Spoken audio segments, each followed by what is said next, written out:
we're in this position where the NHS is under huge amounts of strain, as people have pointed out in chat already today. Like, the country is kind of breaking apart and has been breaking apart for the last 12 years, right?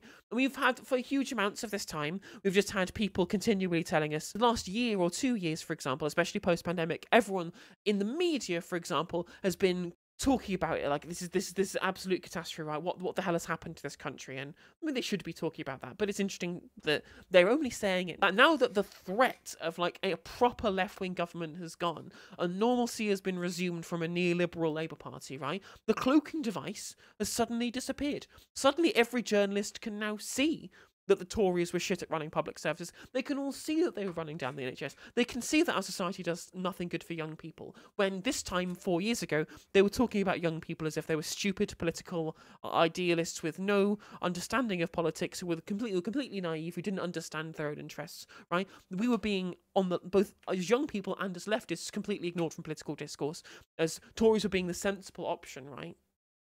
For example, including the Financial Times, right? John Byrne Murdoch does good work criticising the Conservative government, but it's interesting that he's only doing it now that the cloaking device has been taken away from the way which we look at how the Conservative Party have run the country over the last 12 years, when arguably the biggest harm that was done to this country was done in 2010 to 2015, and not since 2016, for example. If you take these two 5-year periods, right? 2016 to 2021 and 2010 to 2015, all the harm was done in those first 5 years, right? More harm was done then than was done over the pandemic. Like, more people died in that period than died over the course of the pandemic in the UK, right? That is a worse period of time. And it laid the foundations for what we have now. In fact, Boris Johnson was a deviation from that. Like, levelling up theoretically was supposed to be like a state interventionist kind of policy, which is against the kind of the ideological orthodoxy that was kind of put forward by the very Thatcherite Cameron and Osborne administration, right? Where they would kind of be able to be reasonably socially progressive by getting gay, things like gay marriage more legal than it was previously, whilst also being brutal in their austerity cut, as I was talking about earlier. All the sensible journalists have now suddenly realised that the Tories fucking suck and are terrible at managing the country, right? And I would like to let these people all know that you got exactly what you fucking wanted, right? Sathnam Sanghera, I don't understand why the nation is not more furious. Yes, we are furious. We're furious with people like you who continually got exactly what you wanted, right? This was the person literally signed a letter saying that they refused to vote Labour on the 12th of December. Look, there you are, Sathnam Sanghera, right there. Literally, there it is, evidence of you getting exactly what you wanted, right? You wanted this thing, right? Rachel Riley, hooray Britain for electing Boris Johnson, the woman who has now been given an MBE. Essentially off of the back of the fact that she tried to torpedo the campaign of Jeremy Corbyn for nonsense anti-Semitism claims. It's just infuriating to me. Like, James O'Brien is saying the same things now. You watch my James O'Brien segment. I literally, you can post evidence of the discussion that was being had by James O'Brien in 2016 about Jeremy Corbyn as leader of the Labour Party, saying, well, I can't think about reasons to vote for him. Because people like him didn't care when it was just poor people being hit by austerity, right? Again, that's why David Cameron won in 2015. Because people, like our journalist class in this country, their life was fucking fine. They didn't have to care about any of this shit because it wasn't affecting them. And suddenly they're like, oh, is everything bad now? Yes, we fucking told you, and you ignored us. Like, let's have a look at this shit. Look at. Let me. Where's Jim Carrey? He always has a. This is Britain in 4 headlines. Jeremy Corbyn reveals dossier proving NHS up for sale. Corbyn defends leaked NHS documents amid links to Russia, because of course Corbyn says it must be Russian, despite the fact that he's always criticised Vladimir Putin, for example. NHS GP practice operates with 500,000 patients passed into hands of US health insurer Centene Corp. Tories accused of corruption in NHS privatisation by former chief scientist, and now we're seeing the effects of that. We're seeing the effects of this, right? When, like, one of the things that's been massively impacting the NHS finances, as we've seen, is the increase in generics drug price increases, right? Like, some drug price increases of up to 1,700% have cost the NHS 76 million. Now, the government in 2018 put in new legislation so that they could cap the price rises for these drugs. And they just didn't fucking use it. They've not used the legislation to make the NHS save the money that the essentially cartelisation by the drug industry has been doing. You look at this. Government grants record number of drug price concessions in September 2022, costing the NHS an additional £35 million. Sorry, £32.1 million rather. That's like between the increases in generics between 2018 to 2020 and the recent increase this year in concessionary prices towards other different generic drugs. That's like £100,000, £100 million a year being cost just by kind of drug company profiteering, right? Do you know what would save this? Do you know what would have saved this very specific problem? Having a state-owned and run, NHS-owned and run, drug manufacturing plant. I wonder who might have had that in the manifesto. Really strange, isn't it? How there were all of these problems with the NHS that people who know what they're talking about, right, have been saying forever. Like NHS workers like pleaded you to vote for Jeremy Corbyn, and people just didn't do it, right? And all the sensible journalists are only just fucking noticing it now. It's infuriating. It's absolutely infuriating. Like Sathnam Sanghera, like James O'Brien, everyone at the fucking guard, like Helen Pidd and Jonathan Freeland, all those bloody people, right? And then people who work at the Times, like David Aronovich, Hannah Al-Othman, all of those people, right? So, oh, we can't vote for Jeremy Corbyn. I guess I have to vote Boris Johnson to save the country. And then now we're getting exactly what they wanted. I can't believe that the trains don't run on time. I can't believe the NHS is failing. But good thing we stopped the jam, man, eh? This is the story. This is the story of 2020. Right, let me have a look. I bookmark a bunch of these people getting what they wanted. So let's go through. Let's go through everybody getting exactly what they wanted, right? There we go. There we go. Everywhere you look, there's a sense of a country teetering on the brink of something awful. I've been speaking to people about their concerns every day for 20 years. I'd never known anything like it. Well, you weren't speaking to our concerns in 2010 to 2015, were you? You weren't talking about any of our concerns whilst we were pointing out the brutality of austerity cuts. You were too busy wondering about whether or not, Jeremy Corbyn was offering anything concrete, which is literally what he was saying when we listened to his segment about Jeremy Corbyn from 2016, right? That's literally it. And these people who were just like, oh, this bad on both sides, like Shayla Fogarty, Boris Johnson and Jeremy Corbyn, I didn't like either of them, so I couldn't do anything. I was like, you got what you wanted then. You literally got exactly what you wanted. Like, Anna Soubry, excruciatingly embarrassing, what have you become? The party was like that for every year you were a fucking MP for them, in my constituency, no less. Like, from 2010 to 2015, who voted through all of the austerity cuts that have led to the country being in the position that it's in right now? You, Mrs. Soubry, you are also somebody who got exactly what you wanted.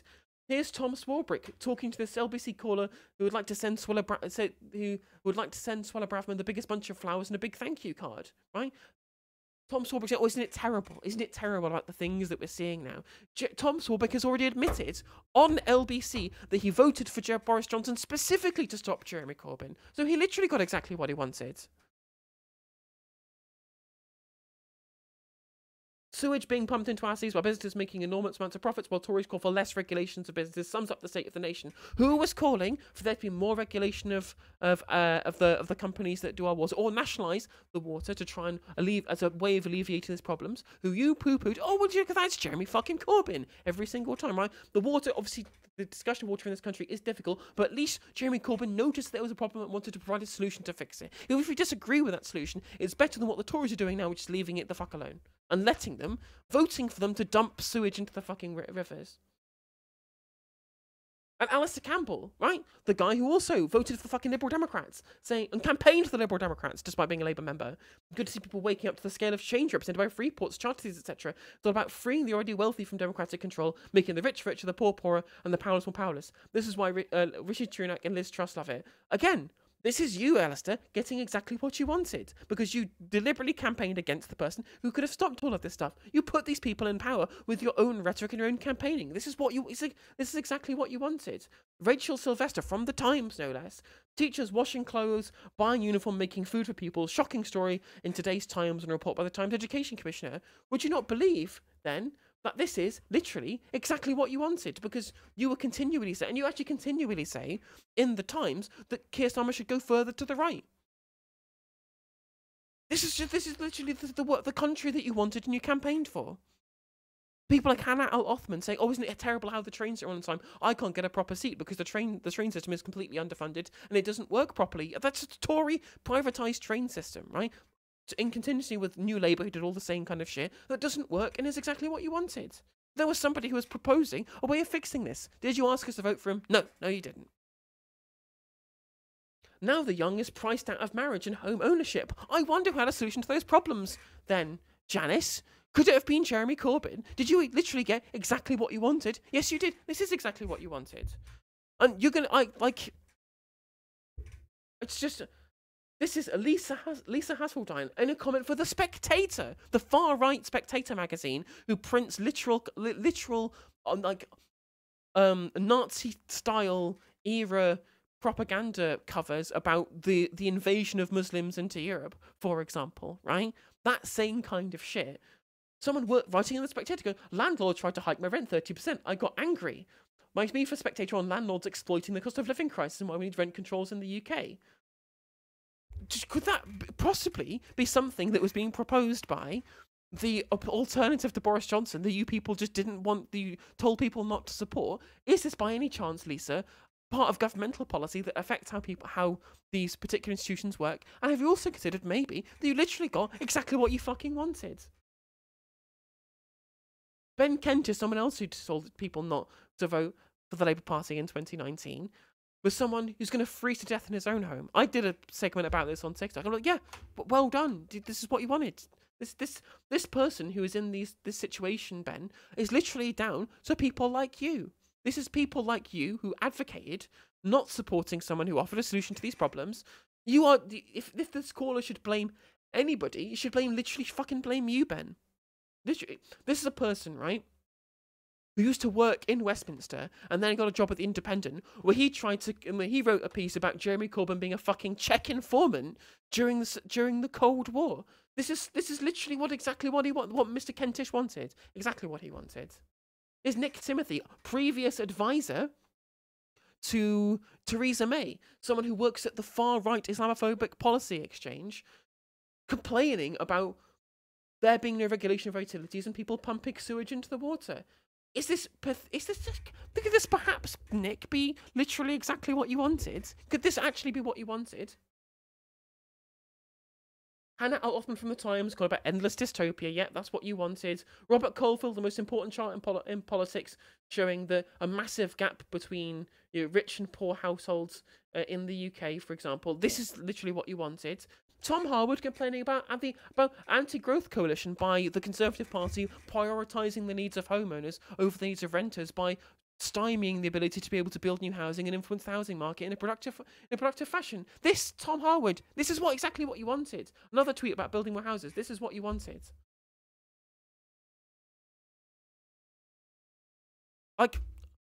2022 is the year where everyone realised that they got exactly what they wanted. And it's too late now. The damage has been done. You idiots, you all did this. All these journalists who thought they were being totally objective by being in line with the Westminster elite and staying in their little access bubble, right? Does Jeremy Corbyn have problems? Yes. Did the Labour Party in 2019 and 2017 have problems? Undoubtedly, right? Were they better than the Conservative Party? Abso-fucking-lutely. And did these people get what they wanted? Yes, they did. It's as simple as that. It's as simple as that. And now they're complaining about the mess that they're sitting in. Having a good old wallow in the mess that they created. And the NHS stuff is the icing on the cake. There was huge amounts of stealth privatisation during the pandemic as well, which is the result of what happened when loads of people voted for fucking Boris Johnson. Recently spent time in Taiwan. It's significantly better than here. Friends in mainland Europe say the same thing. The UK is turning into a complete shit show and I want to leave. Exactly. And there was I did a piece before about it where it was actually, again, John Byrne-Murdoch from the Financial Times, in that the UK is one of the most unequal countries, if not the most unequal country in Europe. We're less equal than Slovenia. We're a rich country full of poor people. And it's a damning indictment of neoliberalism and of this Conservative government. But unfortunately, all the rich people that the journalists are all friends with didn't care. They just didn't care. Until their mortgages got effective, they just didn't care. They never cared. The NHS was in crisis 6 years ago. but they were happy to continue voting for the Conservative Party, who have been known of their entire history never to be trusted with it. We told you so many fucking times. We told you infinite numbers of times, and they never fucking listened. We were told we were naive, we were politically ignorant, we didn't know what we were talking about, right? So, but it turns out we were all correct, and there is egg on all of these people's faces. Except there isn't egg on these people's faces, because they'll still have their high-paying journalism jobs. They still won't be affected by what's happening in this country as a result of Tory rule, hence why they kept supporting them in 2015. Everyone apart from The Guardian, Guardian and The Mirror, basically, supported the Conservatives in 2015 and in 2017, no less.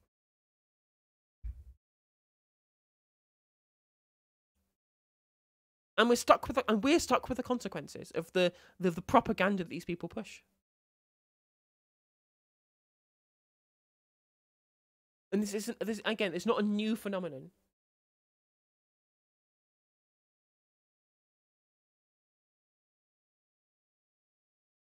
And the Tories still have 2 more years to do even more damage.